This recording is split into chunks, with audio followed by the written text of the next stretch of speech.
కూటమి ప్రభుత్వంలో దళితులు పేద ప్రజలపై అక్రమంగా దాడులు చేస్తున్నారని ఆరోపించారు వైసీపీ జిల్లా అధ్యక్షుడు రవీంద్రనాథ్ రెడ్డి. కడప నగరంలో వైసీపీ కార్యాలయంలో మేయర్ పాకా సురేష్ తో కలిసి రవీంద్రనాథ్ రెడ్డి సమావేశాన్ని నిర్వహించారు. గతంలో అంబేద్కర్ రాజ్యాంగం నడిస్తే ఇప్పుడు రెడ్ బుక్ రాజ్యాంగం నడుస్తోందని విమర్శలు గుప్పించారు.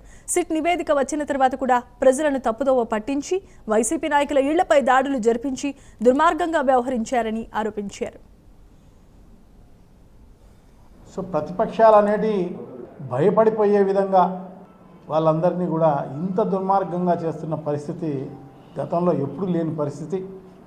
సో కొత్త సంస్కృతిని తెలుగుదేశం పార్టీ కూటమి ప్రభుత్వం అమలు చేస్తున్న పరిస్థితి మనం చూస్తున్నాం. అంబేద్కర్ రాజ్యాంగం ప్రకారం ప్రభుత్వాలు జరిగిన పరిస్థితి.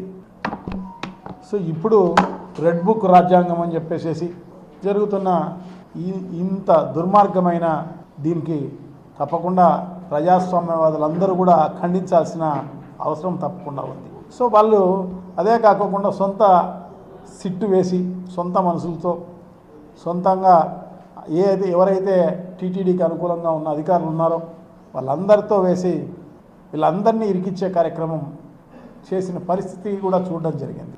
ఏదో మా వైవి సుబ్బారెడ్డి గారు సుప్రీంకోర్టులో వేసినందువల్ల సుప్రీంకోర్టు ఒక సిట్టు వేస్తే ఆ సుప్రీంకోర్టు కూడా ఆ సిట్టు కూడా చాలా కాలం పాటు అందరినీ ఎంక్వైరీ చేసి విచారణ చేసి అన్ని ల్యాబ్ మైసూర్ ల్యాబ్ అయితేనేమి ఢిల్లీ ల్యాబ్ అయితేనేమి ఈ ల్యాబుల్లో అంతా కూడా రిపోర్ట్లు తెప్పించుకొని ఆ రిపోర్ట్ సబ్మిట్ చేస్తే వీళ్ళు అభియోగం చేసినట్టుగా జంతు కొవ్వు చేప నూనె ఇవన్నీ ఏమీ కలపలేదు ఎప్పుడు కూడా